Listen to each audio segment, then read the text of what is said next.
So what is next? Like, this is like, you feel like you've done so much incredible stuff already. So what could be next for you? Well, I mean, a lot of that is unscripted, right? And I'm trying to be excited about that for someone who's a planner, which is 50% of it, right?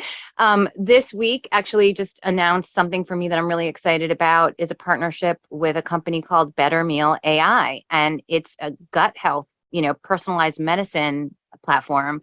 And it's transformative. And it really spoke to me on a personal and professional level, right? What they're trying to do and accomplish. It's cool. It's AI, it's tech, it's betterment, it's healing the world.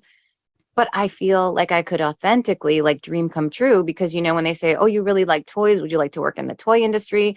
I mean, I was working with mostly big pharma, and now I'm working in health, health and wellness, sort of on the outskirts of pharma, if you will. And I didn't really know anyone in the industries. I didn't have a way in. And just in the short amount of the last 2 years, being open, stating what I'd like to do, stating my intention, making connections, doing research, getting educated in the areas that I'm truly passionate about has led me to become a valuable partner for these kinds of organizations. And it feels like it hits all the right notes, if that makes sense. Yeah. That's so cool. So bettermeal.ai? Yeah, Better Meal AI. Okay. We'll check that out for sure. Sure. And I don't want to tip my hand here because nothing is formal, but I will say of those 3 people I mentioned, one of those 3 I may be working with soon. And again, that's kind of a thing like I might be working with one of my heroes. In my head, I thought, oh, imagine if I could meet them someday. 2 years ago, I would have thought, but that's crazy. They're all like super famous and I'm nobody and who cares? And now I may be on a conference call with one of them in a week or 2 and hopefully helping impact change with them alongside them. And that I can't tell you what that feels like. It's incredible. And it makes me believe that then I can meet the other 2 also.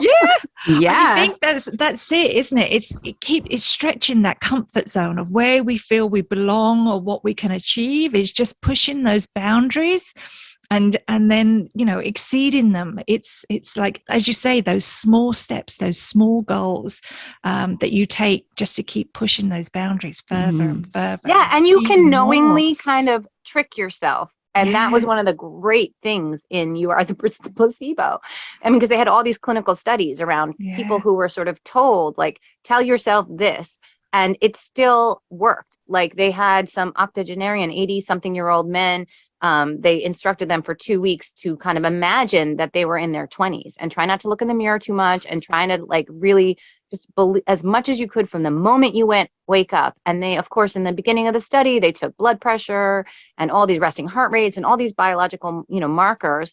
And in 2 weeks' time, there was statistically significant improvement in those markers, right? Yeah. So blood pressure went down from just knowingly telling yourself a lie. Yeah. Right. But saying, I'm going to act as if this were true.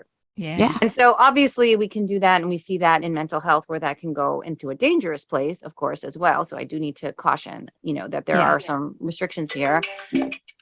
But that's so exciting just to have that concept. I'm definitely checking that out because it's almost like the best form of a positive affirmation, right? And we've talked about affirmations and how they can transform, your thoughts and your mindset. So such exciting stuff. There's actually a great way to hack your OS. So we are, and I hope this is not sacrilegious, but I think of us as sort of computers with a flesh casing.